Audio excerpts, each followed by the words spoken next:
Welcome back to our adventures through Eastern Europe. Where are we this week, Rosie? We're in Greece. Unfortunately, we're in Greece. It's so hot. It is ridiculously warm, isn't it? It's like dangerously. It's been pushing about 37 to 40 degrees over the last 5 or 6 days. So, truth be told, we've been in Greece for a couple of days, but we haven't been anywhere. We've just been trying to find shaded park up, shaded pitches on campsites and just escape the heat, haven't we? It's not worked very well because apparently Greece can't grow trees. No trees, no shade, no nothing. So. Yeah, and obviously an added layer of difficulty is the ban on motorhomes, which has been verified, but we've been trying to be a little bit cautious about what we've been doing there. So when we first got to Greece, we went to a lovely little beach park up. That was a really, really nice day, and then we struggled ever since, really. Yeah, from that beach we went over to Thessaloniki and we tried to go to a camping shop to try and fix a problem we've been having. Our freezer broke. Do you want to explain to everyone what you're doing, Rosie? I am hand cleaning the compressor of the freezer to see if that helps. I don't think it will. We think that potentially it's struggling with the heat because no clouds and we're in Greece and it's absolutely boiling, isn't it? A good way to troubleshoot everything before you start thinking that it's components that are wrong, you should give everything a very good clean. And we've opened it up and there's a load of muck, grime. Oh, maybe it is that, you know. It's dirty. We're going to give it a go and hopefully our freezer will be working again. It didn't work. It's still broken. We're basically just using it as a second fridge, but in order to use it as a fridge we need to only put things in there that are already cold. So it's basically a cool box. It's so hot the camera literally stopped recording.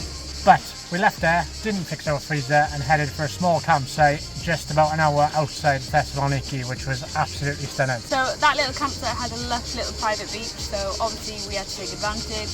When I say take advantage, we spent 1 hour down there after 4 PM and we still got sunburn. And we left there after 2 days just relaxing and resetting the van, doing some chores and some washing. And we've driven about 2 hours into the centre of Greece because we've got across from the east coast all the way to the west coast where we're getting our ferry. And we've landed in a really beautiful part of Greece. We'll see you tomorrow morning, bright and early, to visit some monasteries.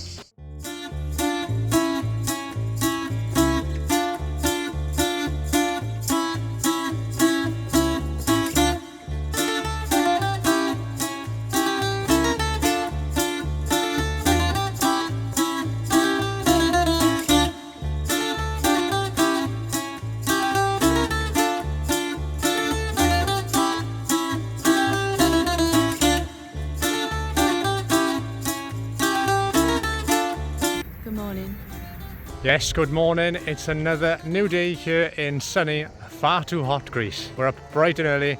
It's just after 8 o'clock in the morning and we've made it to the monasteries here in mid-Greece. 13-minute drive from the campsite and we're greeted by these absolutely stunning views. Looks like a different planet, and this place is often referred to as the junction between earth and heaven. Loads of monasteries up here, perched on top of amazing rock formations. So we can't wait to check it out. Unfortunately, Lola is not allowed to join us today, so she'll be having a nice nap in the van. There's a lot of stairs we've got to climb to get to them, and there's a very strict dress code. With it being a monastery, a place of religious practice, we've got to completely cover up. No shorts, got to cover your shoulders, and women, there's obviously tighter restrictions. So yeah, it's boiling, but we've got to cover up completely today. But for now, let's head on, visit these monasteries. Don't exactly know how much I'm going to be able to film in there, but I'll try my best to get some amazing footage for you guys. So let's go.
it, that was the VanLife Monastery and the Meteora Monastery. There are 4 others we could have visited up there, but like we said, you can't take the dog in, and it was getting a bit busy and a bit too hot, so we only did the 2 most popular and the 2 biggest ones, and they were quite impressive. So we've come down off the mountains now, and we're about to start a 2-hour and 36-minute drive down to our parker. Like we said before, the Greek rules on motorhome parking are really confusing these days, and although they've clarified the rules, we still don't really know where we stand in terms of parking. But we found this spot that says it's free and you can park there as long as you don't display camping behaviour. So that's what we're gonna do. And then in a few days we've got a ferry over to Brindisi in Italy, so we're going to spend the next couple of days just chilling by the coast, hopefully with a bit of sea breeze. But for now, 2.5 hour drive back down to the sea.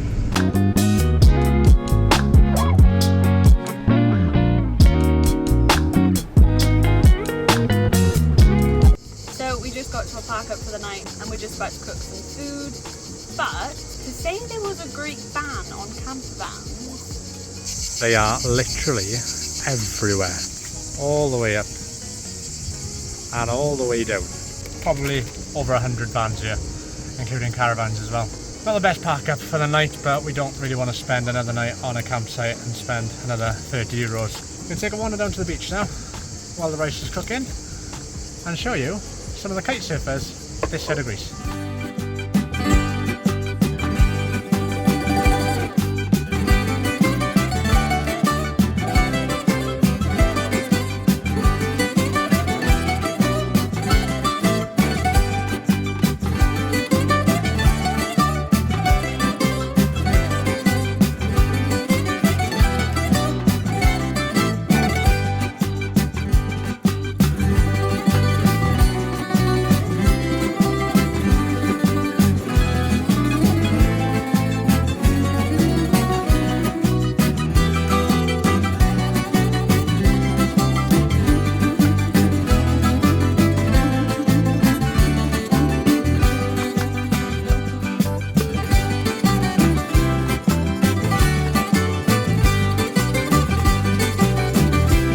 It's much later on in the day now, close to sunset, so it's a perfect temperature to come out, let Lola burn off some energy, isn't it? Oh, she's got a lot of energy. She's been in the van all day, she wasn't able to come around the monasteries, so it's nice to be able to just let her roam free for a bit. Isn't it? On her favourite place in the entire world.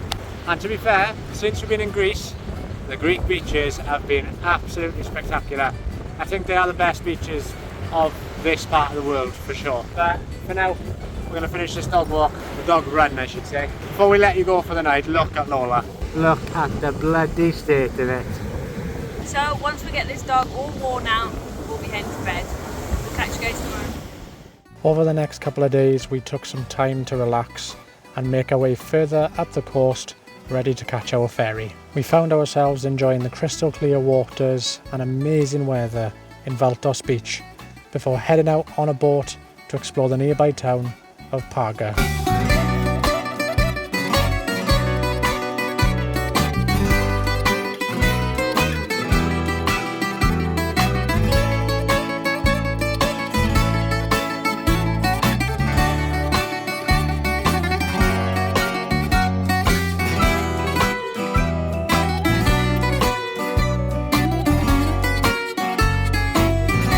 And after making our way up the coast, we took time to slow right down and enjoy our last few days in Greece in an amazing campsite.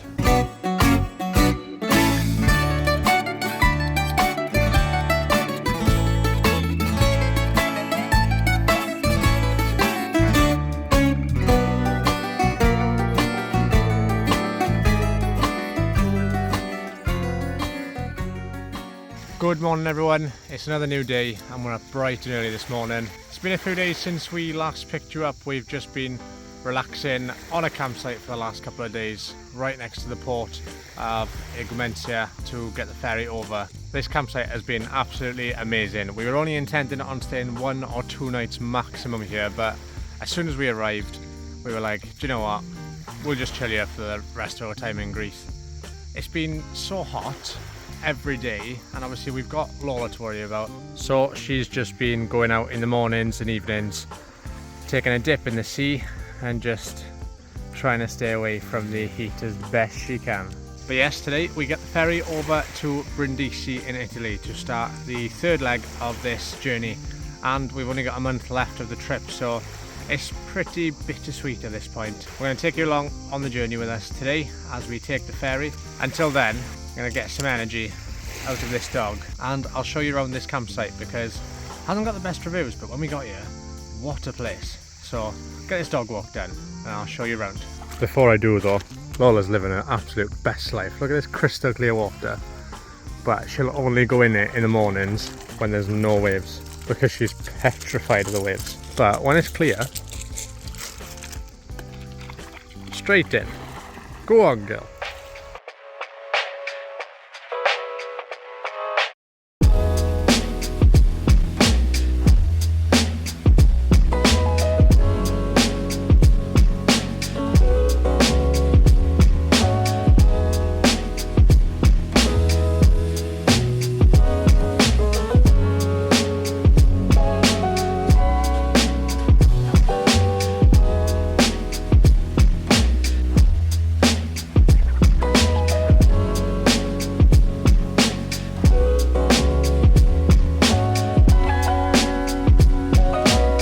So first of all, massive selling point on this campsite is this is its private beach. It has got public access, but it's not very well known, and it's pretty much in the middle of nowhere. But look at that for a view. Crystal clear waters. You've got paid sunbeds and umbrellas, and a beach bar there, which from experience is a very nice Malibu and lemonade, let me tell you. But as is a running theme with these van life adventures of ours, we're far too cheap to pay for the sunbeds, so we've been going in the free bit, which is just down there. And then you've got the start of the pitches right here. Although these look great, you've got a lot of passing traffic, so we're quite happy that we weren't placed here. But if you wanted to, you could literally be right on the beach. The entire campsite pretty much is cascading down a little mountain, so it's quite steppy, and all the pitches are kind of in levels. So this would be level 1 off the beach, and then we're on level 2. And then just up here you've got another selling point at this campsite, which is obviously closed at the moment. A lifeguarded swimming pool overlooking those amazing views. I think it's pretty obvious to figure out why we chose to stay here for 3 nights instead of 1. But it is a bit of work out getting places. But if you're not fussed on the swimming pool, you really don't have to walk that far to go to anything, because it's a big campsite. So they've got shower blocks and dishwashing facilities, chemical waste points and water fill-up stations everywhere at different levels of the campsite, so you can get to them pretty easy. And then just down here is the gorgeous restaurant. Look at those views if you were to have your dinner there. Absolutely outstanding.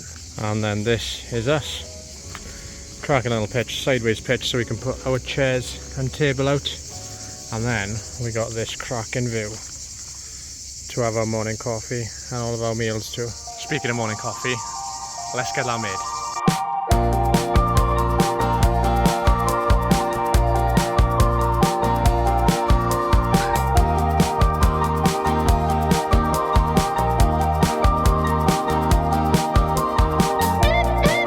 So now that we've had some coffee, it's time to prepare for this boat a little bit more. Decided we don't really fancy paying the prices on the boat, because the last time we went on Grimaldi lines the prices were ridiculous. So going to utilise what we've got and try and use up some of the food that we should have really thrown away when our freezer died, but we haven't because it's vegan. What's the worst that can happen? We're going to cook some of these up and we're going to chuck them in some buns. I'm going to have some sandwiches for our dinner because it's a 2 until 8:30 tonight crossing, 6.5 hours, and we're on deck the entire time, no cabin, so let's get these cooked.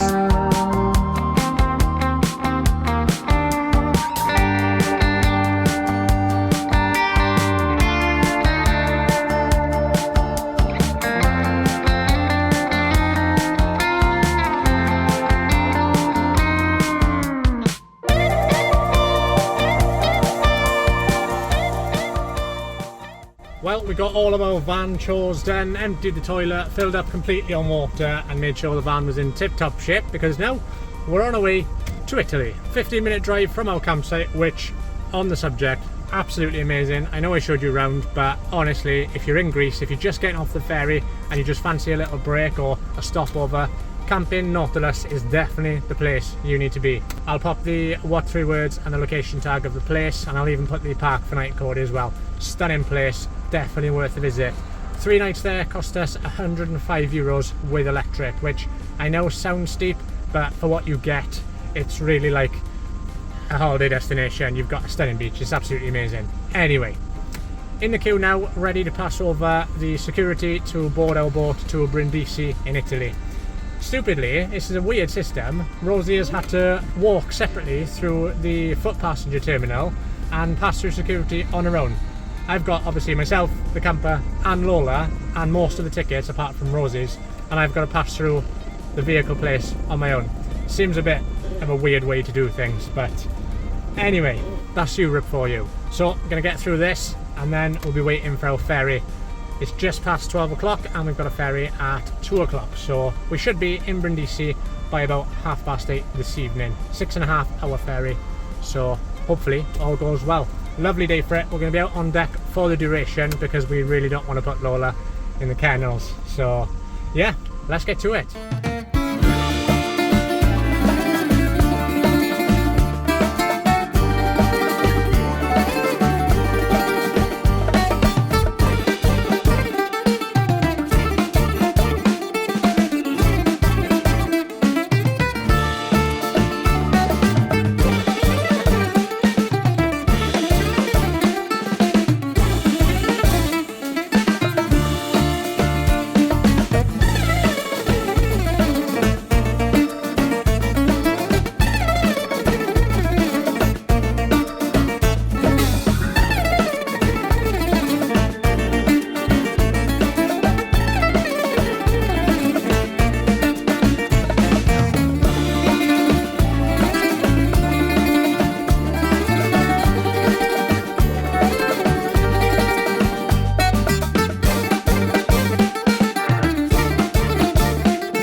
Well, just like that, we've made it over to Italy. The ferry crossing was like really bad. It was supposed to be like 6.5 hours, ended up being like 8+. Yeah, we don't have the best track with ferries anyway, so I don't know why we keep getting them. The internal ferries we don't really get along with, specifically getting to and from Italy, which seems to be a running theme. We should probably just stop. Yeah, not the best, and just the whole experience on the ferry wasn't that great. We did say if we were to ever do it again, we're definitely just gonna bite the bullet and just pay for the cabin. So we've arrived into Brindisi and we're going to start the next leg of our journey. But you'll have to wait till next week for that one. We really have enjoyed Greece, although we've got all the stuff going on at the moment with the motorhome ban. It did make our time a little bit more complicated, but still, Greece is an amazing country and you definitely should visit it, even though this ban is in place. So you know the drill. If you did like the video, give us a like down below and subscribe. And stay tuned for next week. It's going to be a belter. But until then, we'll catch you next time.